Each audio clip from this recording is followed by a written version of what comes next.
Bismillahirrahmanirrahim. Assalamualaikum warahmatullahi wabarakatuh. Kepada yang terhormat dosen penguji uji kinerja PPG dalam jabatan batch 3 tahun 2025. Halo, perkenalkan nama saya Mafruhatul Fajriyah, mahasiswi PPG dalam jabatan batch 3 Guru Akidah Akhlak tahun 2025 di LPTK Win Abdul Muthalib Sangaji Ambon dengan NIM 25031000479. Saya mengajar mata pelajaran akidah akhlak di Madrasah Ibtidaiyah Negeri 9 Ciamis. Pada hari ini, Jumat 10 Oktober 2025, saya akan melaksanakan uji kinerja praktek pembelajaran di kelas 6 fase C dengan materi iman kepada kodok dan kodar dengan model pembelajaran problem based learning. Berikut ini video uji kinerja saya. Selamat menyaksikan. Assalamualaikum. Waalaikumsalam warahmatullahi wabarakatuh. Gimana kabarnya anak-anak? Alhamdulillah. Alhamdulillah. Untuk pertemuan hari ini kita akan belajar akidah akhlak. Sebelumnya silahkan dipimpin doa KM-nya. Bismillahirrahmanirrahim. Raditu billahi rabban wa bil islami dinan wa bi Muhammadin nabiyyan wa rasulah. Rabbi zidni ilma warzuqni fahma birahmatika ya arhamar rahimin. Amin. Di absen dulu ya. Abiana. Hadir. Adia. Hadir. Oke, Agam. Hadir. Albi. Almira. Alvaro. Hadir. Oke. Amira. Akila. Hadir. Arifandri. Hadir. Aulia. Dendra. Kenapa tidak masuk? Sakit. Sakit apa? Nggak tahu. Tapi ada ya suratnya? Nggak ada. Terus laporannya ke siapa? Ke wali kelas. Oh, di WA. Oke. Terus Dimas, Faiz, Fai, Haikal, Hasbi, Hasna, Iqbal Maulana, Isaura, Jaka, Kenzi, Robi, Asmi, Raffi, Syahdan, Nabahan, Natara, Naufal, Nurlaila, Rafaza, Raihan, Riana, Sakila, Udan. Oh iya, maaf Nadif, terlewat. Nazif ada ya. Oke, semoga untuk yang sakit segera diberikan kesembuhan biar bisa bergabung belajar lagi. Untuk menumbuhkan rasa nasionalisme kita semua, silakan berdiri. Kita akan menyanyikan lagu nasional. Ini karya dari Ismail Marzuki ya. Yang semangat.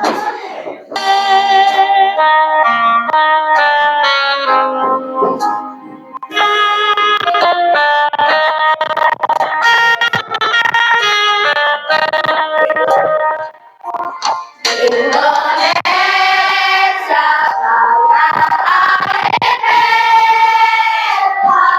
pusaka ada di Namjaya.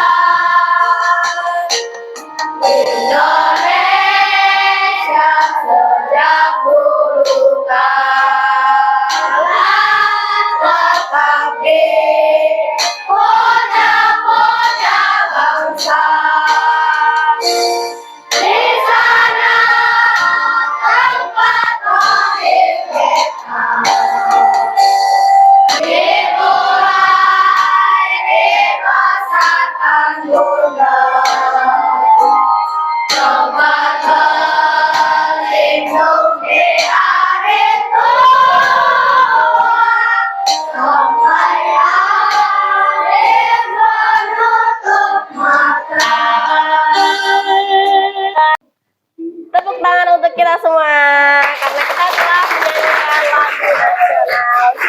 duduk kembali.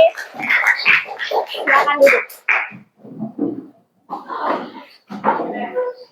Selanjutnya, silahkan dicek kerapihan kalian, ya. Apakah rambutnya masih acak-acakan atau ada sampah di kolong bangku? Coba. Atau jilbabnya masih miring, silakan dirapihkan dulu, ya. Karena kalau kita belajar bersih, lingkungannya bersih, terus kitanya nyaman berpakaian, itu kita belajar juga akan merasa nyaman, merasa enak, ya enggak? Betul? Oke. Terus kita adain kesepakatan dulu ya selama pembelajaran yang tidak boleh, ya. Apa saja kira-kira? Tidak boleh berisik. Tidak boleh tidur. Berisik, tidur. Terus apa lagi? Makan. Apa lagi? Hah? Mengobrol sendiri. Oke. Dari keempat kesepakatan ini kita sepakati bersama ya. Jadi selama pembelajaran kita harus tertib, ya. Karena ketertiban itu juga mencerminkan kedisiplinan. Kita mulai disiplin itu dari sekarang ya, biar nanti kedepannya kita terbiasa. Tujuan pembelajaran hari ini adalah kita harus memahami pengertian qadha dan qadar. Karena kita sudah memasuki materi qadha dan qadar, ya. Yang kedua, perbedaan qadha dan qadar. Nah, kita harus bisa membedakan sih mana yang qadha, mana yang qadar. Terus, bagaimana kita itu menyikapi qadha dan qadar. Terus, ini apa? Kelihatan? Menerapkan dalam kehidupan sehari-hari. Bukti kalau kita itu iman kepada qadha dan qadar. Terus, hikmah. Apa itu hikmah?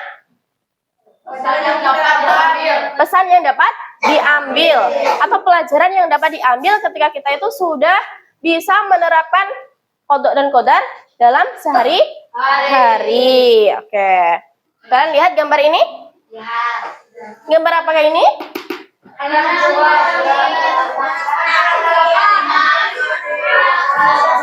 Ya, seorang anak yang sedang sedih memegang apa ini? Kertas ujian.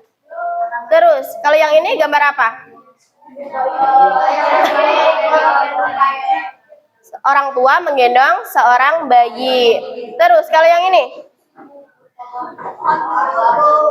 Pohon yang gugur. Terus kira-kira dari gambar ini apa sih hubungannya dengan qadha dan qadar?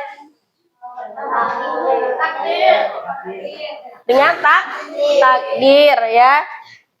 Dia sudah berusaha sekuat tenaga untuk mendapatkan nilai yang bagus, tapi ternyata ketika setelah ulangan dia nilainya tetap jelek. Nanti kita akan belajar nih bagaimana cara menyikapi apabila hal seperti ini terjadi pada diri kita. Oke? Sebelum kita melanjutkan materi, mau kita ice breaking dulu? Kita lemesin badan kita ya. Kalau udah siap, silakan berdiri dulu.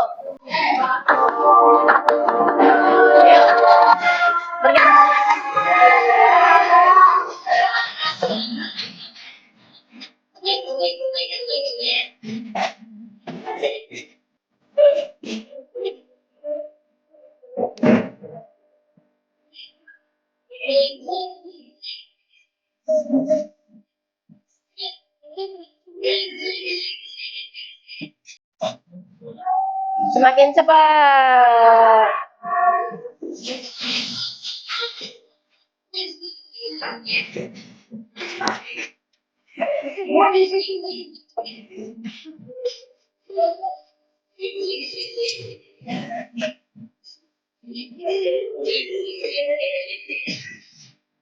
Semakin cepat lagi.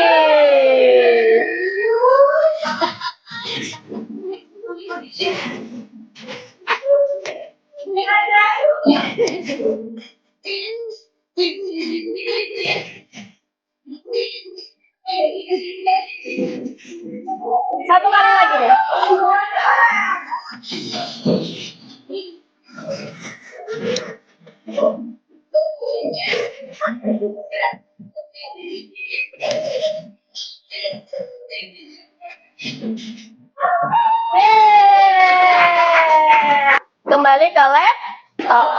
Oke, pengertian qada. Apa itu qada? Qada adalah ketetapan Allah Subhanahu wa taala sejak zaman azali atau sebelum sesuatu itu terjadi, sebelum semua itu diciptakan oleh Allah. Nah, contohnya Allah sudah menetapkan umur manusia, rezeki dan jodoh sebelum manusia itu dilahirkan. Yang kedua, qadar. Apa itu qadar? Qadar itu adalah pelaksanaan dari ketetapan Allah Subhanahu wa taala, yaitu terjadinya sesuatu sesuai dengan ketetapan Allah. Nah, contohnya seseorang lahir pada waktunya. Jadi simpelnya, qada itu adalah rencananya Allah, sedangkan qadar adalah realisasinya gitu. Paham? Oke. Lanjut. Nah, ini cara kita menyikapi ketentuan-ketentuan Allah. Nah, jadi qada dan qadar itu seringkali disebut dengan takdir. Yang pertama, coba dibaca. Siapa yang mau baca? Dibaca, Gam. Contoh sikap. 1. Sabar ketika mendapat musibah. 2. Bersyukur atas nikmat yang diterima. 3. Ikhlas menerima ketentuan Allah Subhanahu wa taala. 4. Berusaha dengan sungguh-sungguh dan tidak mudah menyerah. 5. Tidak sombong saat berhasil. 6. Bertawakal setelah berusaha. Oke. Terima kasih, Agam. Nah, jadi inti dari kita menyikapi adanya takdir itu adalah harus sabar, syukur, dan ikhlas. Nah, di samping itu kita juga harus berikhtiar semaksimal mungkin. Nah, setelah berikhtiar, kita harus bertawakal kepada Allah. Jadi antara ikhtiar dan tawakal itu harus saling berdampingan gitu ya, nggak bisa berjalan salah satunya saja. Nah, apabila kita diberikan keberhasilan, karena mungkin takdir kita itu menjadi orang yang berhasil, yang sukses. Nah, kita juga tidak boleh sombong, kita harus tetap rendah hati, oke?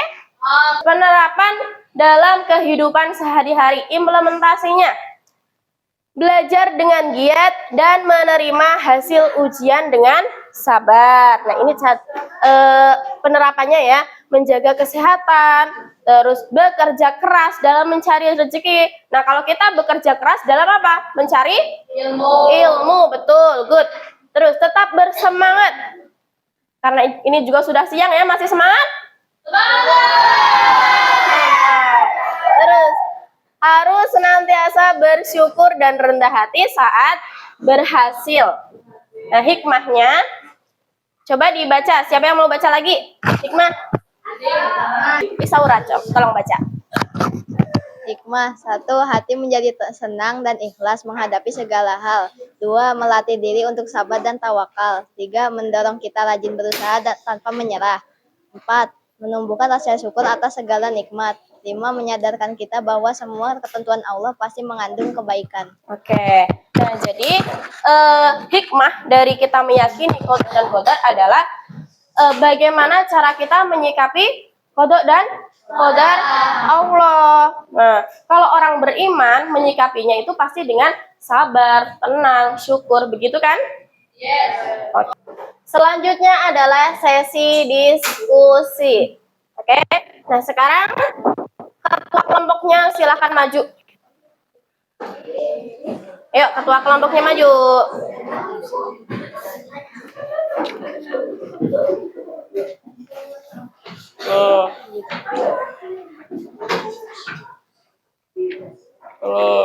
Ini berapa?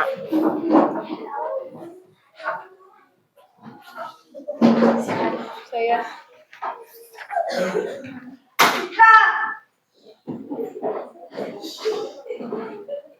Oke, sekarang dilihat itu ya lembar kerjanya. Di situ sudah Ibu cantumkan ya. Nama kelompoknya nanti ditulis, Ya. Nah, di situ ada sebuah studi kasus atau permasalahan yang harus kalian pecahkan bersama-sama. Tidak boleh mikir sendiri, tidak boleh egois, ya. Harus dipikirkan bersama, saling bertukar pikiran, lalu hasil dari tukar pikiran itu silakan nanti tuangkan dalam lembar kerja tersebut. Di situ ada 2 pertanyaan dari 1 kasus.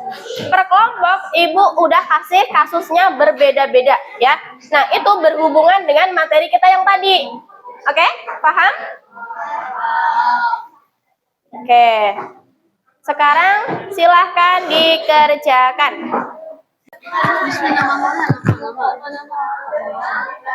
Nanti kalau ada sesuatu yang sulit silakan ditanyakan ya.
Karena waktu diskusi sudah habis, saatnya presentasi ya.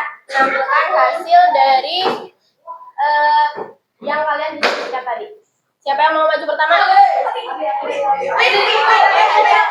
Kelompok Haikal yang tadi angkat tangan pertama. Ayo.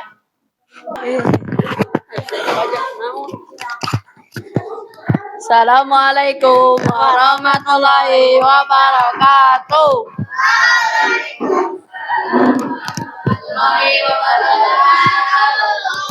Kami dari kelompok 3 akan mempresentasikan hasil diskusi.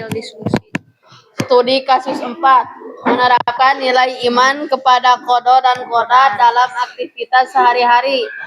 Nama kelompok 1 Haikal, 2 Rafaza, 3 Agam, 4 Rehan, 5 Jaka, 6 Akila. Kasus: setiap pagi Farah selalu berusaha datang tepat waktu ke sekolah dan belajar sungguh-sungguh. Ketika mendapat nilai kurang baik, ia tidak menyerah, tetapi memperbaiki kesalahannya. Ia berkata, "Aku yakin Allah melihat usahaku, hasilnya aku serahkan padanya." Pertanyaan: 1. Apa bentuk penerapan iman kepada qada dan qadar yang dilakukan Farah? 2. Bagaimana iman kepada qada dan qadar bisa memotivasi kita? Jawaban: 1. Farah berusaha belajar sungguh-sungguh, tetap sabar dan percaya bahwa Allah menilai usahanya, bukan hanya hasilnya. 2. Iman kepada qada dan qadar membuat kita yakin bahwa setiap usaha tidak sia-sia, sehingga kita tidak mudah menyerah dan terus semangat melakukan yang terbaik. Wassalamualaikum warahmatullahi wabarakatuh.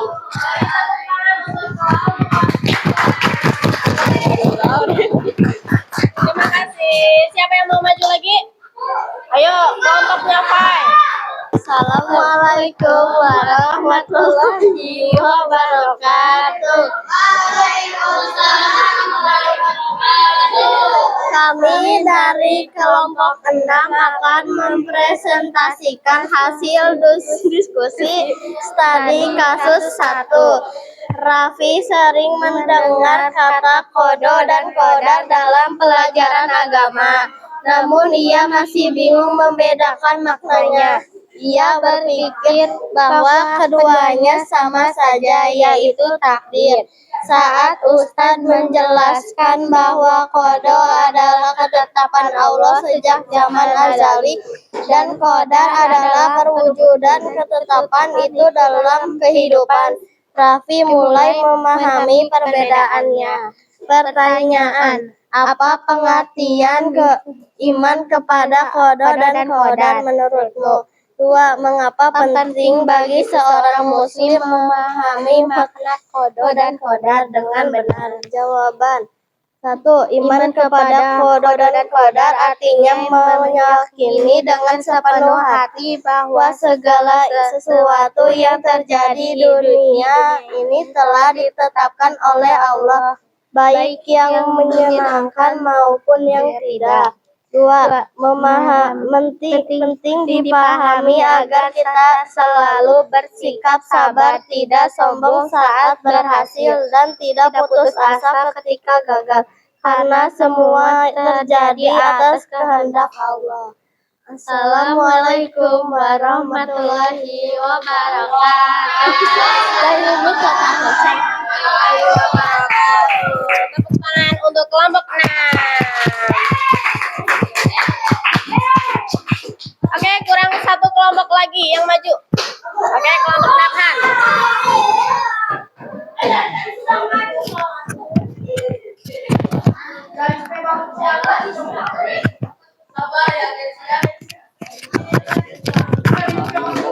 Assalamualaikum warahmatullahi wabarakatuh.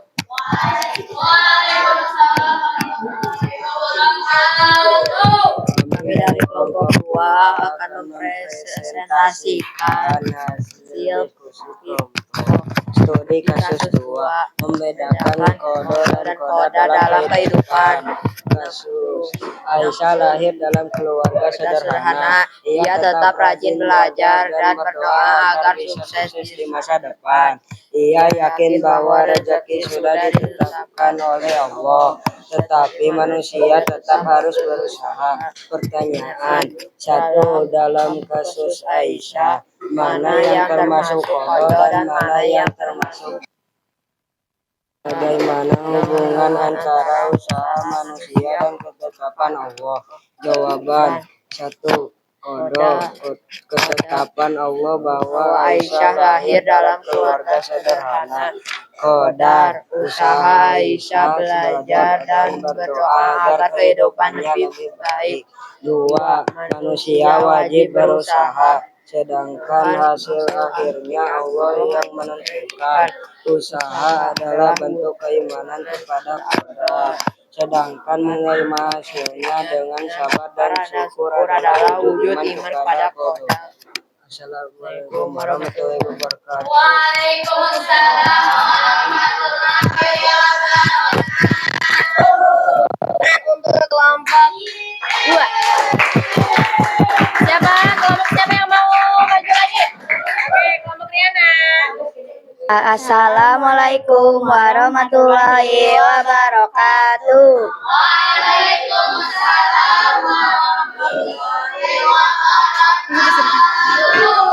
Kami dari kelompok 5 akan mempresentasikan hasil diskusi dari Kasus Kasus 5. Mengambil hikmah dari setiap peristiwa hidup. Kasusnya, Suatu hari keluarga Arman mengalami musibah.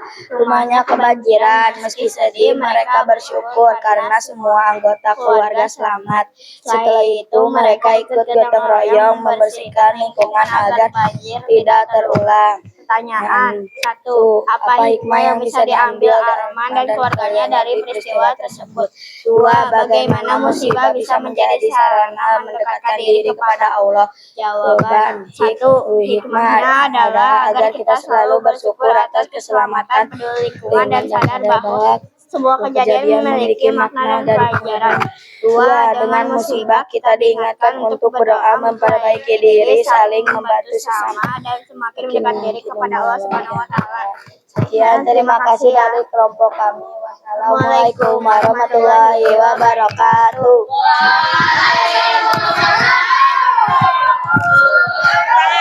Kelompok 5.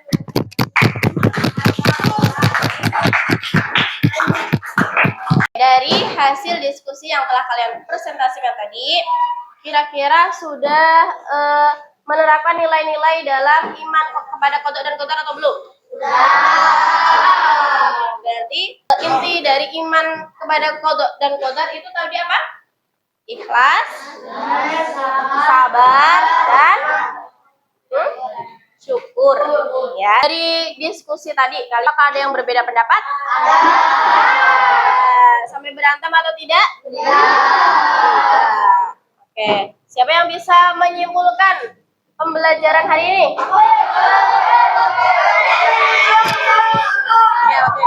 Oke. Tunjuk. Haikal. Berdiri, ya. Apa yang paling kamu ingat dari pembelajaran tadi? Qada adalah ketetapan Allah dan qadar adalah realisasinya. Oke, siap. Oh, gitu ya. Jadi qada itu adalah ketetapannya Allah, rencananya Allah, dan qadar itu adalah realisasinya. Nah, kalian pernah dengar bahwa sebaik-baik rencana kita adalah lebih baik rencananya Allah. Kadang kita itu sudah berusaha semaksimal mungkin, tapi tetap aja mengalami kegagalan, ya. Pernah nggak? Nah, bagaimana cara kita menyikapi kegagalan itu adalah bukti dari iman kepada qada dan qadar. Karena kita sudah belajar sepertinya menegangkan sekali, kita lemesin dulu ya sebelum kita akhiri pembelajaran hari ini. Sekarang pulpen taruh di tengah-tengah. Ya. Sudah siap? Siap. Oke. Sambil duduk saja ya. Nanti kalau ibu bilang sakit berarti pegang kepala. Kalau sikut pegang sikut. Kalau sikat berarti diambil ya. Benda yang ada di tengah-tengah kalian. Boleh deh sikat. Siap? Are you ready? Ready. Sakit.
kita makin seru ya.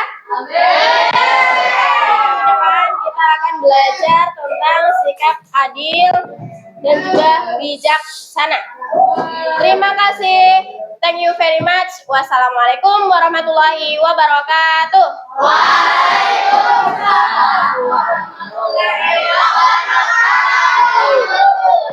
Goodbye.